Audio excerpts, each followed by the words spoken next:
إذا ما جاءوها شهد عليهم سمعهم وأبصارهم وجلودهم بما كانوا يعملون. وقالوا لجلودهم لم شهدتم علينا؟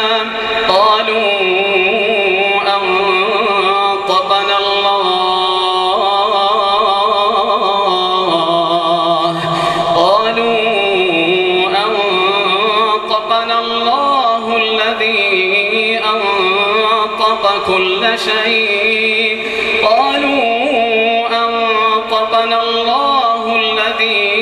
أنطق كل شيء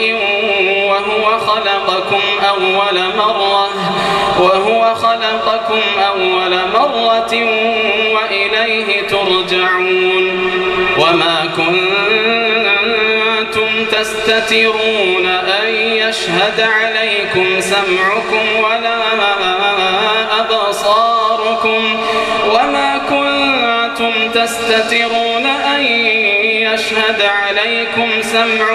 ولا أبصاركم ولا جلودكم ولكن ظننتم أن الله لا يعلم كثيرا مما تعملون.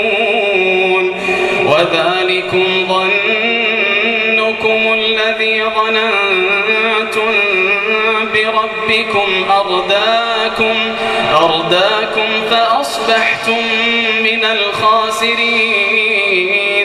فإن يصبروا فالنار مثوى لهم وإن يستعتبوا فما هم من المعتبين.